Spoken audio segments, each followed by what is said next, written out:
साथियों नमस्कार। इस वक्त हमारे साथ एडवोकेट संदीप सिंह जी हमारे साथ मुंबई हाई कोर्ट से जुड़े हुए हैं। बात करेंगे इस वक्त उत्तर प्रदेश में एक घटना घटी है इटावा में, जिसमें देखने को मिला, आपने देखा भी होगा सोशल मीडिया पे काफ़ी मामला ये वायरल है, जिसमें देखने को मिला कि एक कथावाचक यादव जी हैं जो कि ब्राह्मणों के गाँव में जाकर कथा कहने का काम करते हैं। उनका बाद में देखने को मिलता है, वीडियो वायरल होता है कि जो जिनके यहाँ कहने गए थे वो लोग, उनका जब पता चलता है कि यादव कम्युनिटी से, तो इनका सिर मुड़वा दिया जाता है और उनके ऊपर पेशाब फेंका जाता है, नाक रगड़वाई जाती है, उनको रात रात भर उनकी पिटाई होती है। इसी विषय में बात करेंगे और क्या कहेंगे सर, आज भी जिस तरह कुछ लोग ऐसे मानसिकता के लोग हैं जो आज भी गैर बराबरी, छुआ-छूत और इन सब विचारों पर अब आज भी जिस मनुस्मृति जैसे तमाम धार्मिक ग्रंथ जो थे, जो ये रोक लगाते थे कि एक ही कम्युनिटी के लोग पूजा-पाठ करेंगे, तो आज यादव जी ने जब ऐसा पूजा-पाठ कराने का काम किया, तो उनके साथ ऐसा दुर्व्यवहार हुआ। क्या कहेंगे सर आप? एक ही चीज कहेंगे कि बहुत विद्वानों ने कहा है कि ढाई अक्षर प्रेम का पढ़े जो पंडित होए। तो जो ज्ञानी है तो पंडितों की तो कोई कम्युनिटी होती भी नहीं है। जो पढ़ अच्छे से पढ़ाई करता है, जो प्रकांड विद्वान होता है उसको पंडित कहते हैं। और ये जो कम्युनिटी की बातें हैं तो ये तो सब गलत बात है। मैं इस चीज का खंडन करता हूँ कि कोई विशेष है कि कोई अगर कोई यादव बंधु पूजा सुनाने का काम कर रहा है या संस्कृत विद्यालय में शास्त्री हो जाता है या कोई भी जाति धर्म का हो, अगर वो पेशे से ये चीज कर रहा है तो ये छुआछूत तो आज उस हिसाब से तो फिर आर्टिकल 14 का वायलेशन है कि आप समानता का अधिकार कहाँ रह गया। मतलब उच्च वर्ग निम्न वर्ग ये जात वो जात तो गलत तो चल रहा है। और देश ये जिन लोगों ने किया है उन पे तो आपराधिक मुकदमा होना ही चाहिए, क्योंकि ये फंडामेंटल राइट का वायलेशन कर दिया है उन लोगों ने। और ये राज्य की ड्यूटी है कि सबको समान अधिकार मिले और किसी को इतना घृणित व्यवहार ना हो। जो यादव जी पे हुआ है वो गलत हुआ है और पुलिस इसको संज्ञान ले और जिन लोगों ने किया है उनको तो जेल के अंदर जाना चाहिए, क्योंकि उनके जी, जी। कृत्य ऐसे हैं कि मतलब आप किसी का धर्म देख के वो करने अलाउ कर रहे हैं कि भाई अब कोई अगर मान लीजिए टीचर हो गया। पहले पढ़ाना भी जो है पढ़ाने वाले को भी पंडित कहा जाता था, शास्त्री कहा जाता था। तो आज तो पढ़ाई के प्रोफेशन में हर जातियां हैं, लेकिन गुरुजी करके बच्चे पैर छूते हैं। और कोई भी इसमें धर्म जात विशेष नहीं आती। जो गुरुजन है, आज भी हमने अभी लॉ की पढ़ाई की तो जो हमारे गुरु थे हमने उनके पैर छुए। हमारे लिए वो पंडित से बढ़कर है, क्योंकि उन्होंने हमको सिखाया। जो ज्ञान दे वो पंडित। और ये इस तरीके से किसी ने मतलब कोई पूजा सुना रहा है या जो भी कर रहा है, जो जिसका पेशा है। हमने शहरों में देखा है कि जो पंडित जी आते हैं तो वो पंडित जी पंडित बिरादरी से हैं ये नहीं चेक किया जाता है।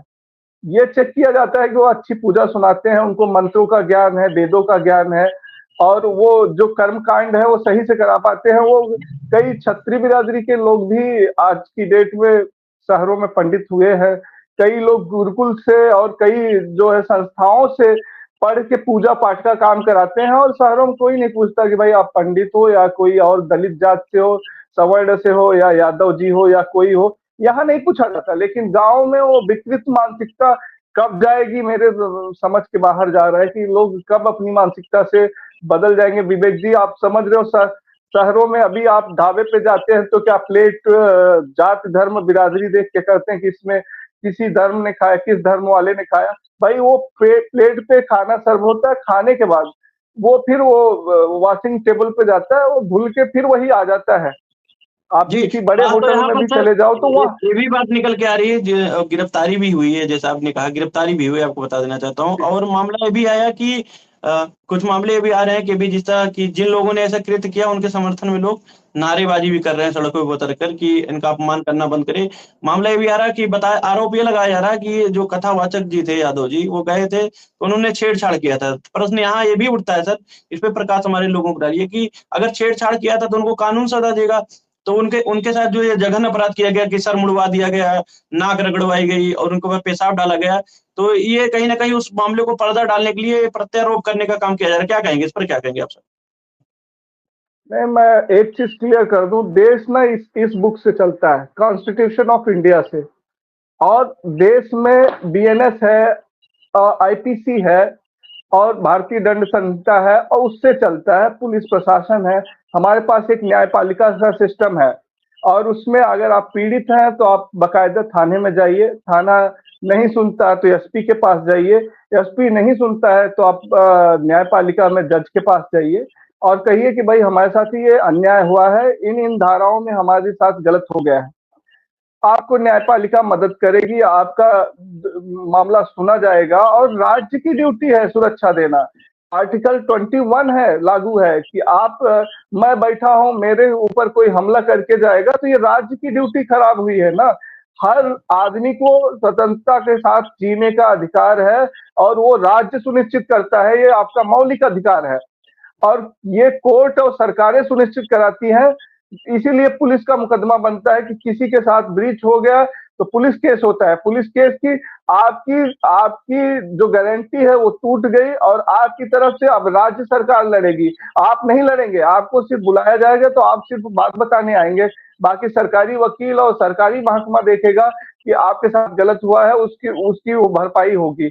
अगर उन्होंने छेड़छाड़ की थी तो ये बाकायदा अगले पक्ष को जाके छेड़छाड़ में मुकदमा दर्ज कराना था, कंप्लेंट देनी थी, लेकिन किसी को मारना, उसके ऊपर पेशाब फेंकना या कोई और चीज करना, ये सरासर गलत है और कानून को हाथ में लेने का काम है। अगर इस तरीके का काम आप करेंगे तो निश्चित तौर पे आप भी जेल में ही जाएंगे, आपके लिए यहाँ सुरक्षा कहीं नहीं मिलनी है। आप ये अगर भीड़ भीड़ से अगर कानून चलता तो भीड़ तंत्र हो जाता।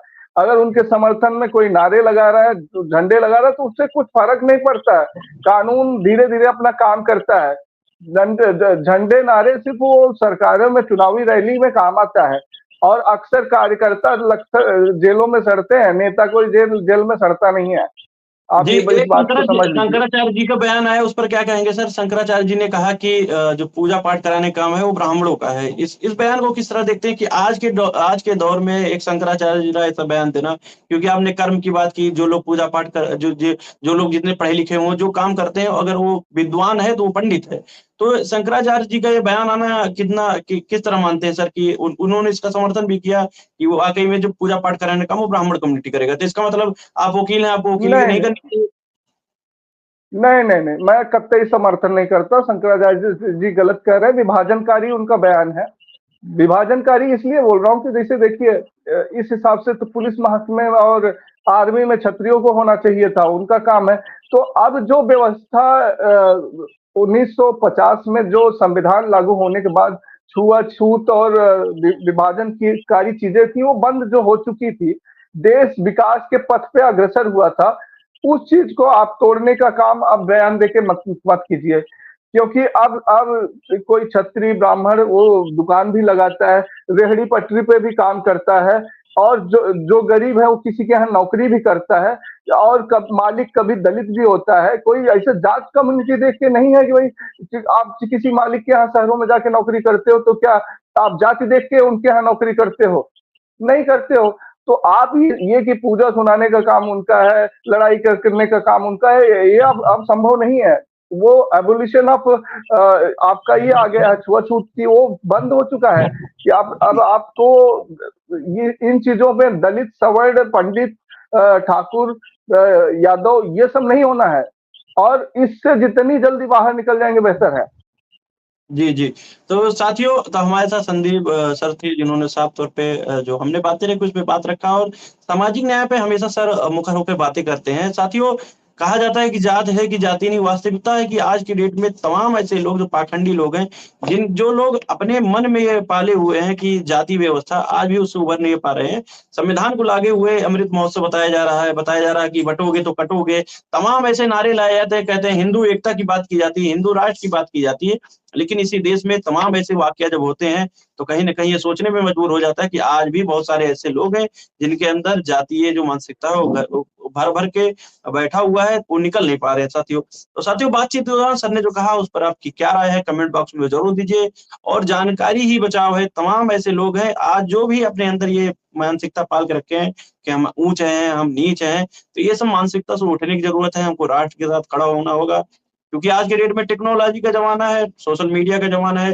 विदेशों को हम देखिए कितने आगे टेक्नोलॉजी हमारे साथ जा रहे हैं, लेकिन आज भी हम लोग उन्हीं उन्हीं गौमूत्र और ये मूत्र की बात कर रहे हैं, कि शुद्ध करने की बात कर रहे हैं, तो मानसिकता हमारी गड़बड़ा चुकी है साथियों। तो धन्यवाद सर। क्या कहेंगे सर, लास्ट में संदेश कुछ देना चाहेंगे सभी को?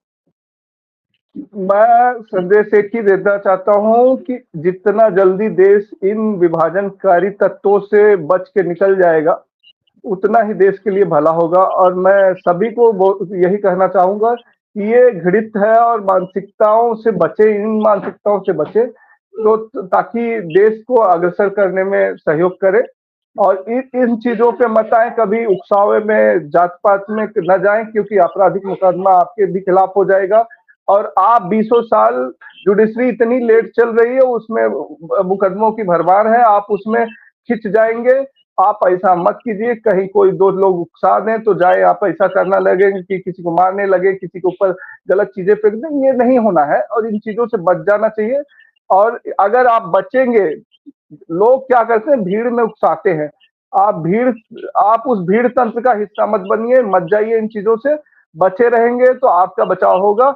और प्रवोक करने वालों से बचिए, क्योंकि लोग इसी से उकसा उकसा के इतना चल रहा है देश में कि हर जगह घृणा की राजनीति चल रही है। इन चीजों से बचना है सबको। जी धन्यवाद। जी, बहुत बहुत धन्यवाद सर।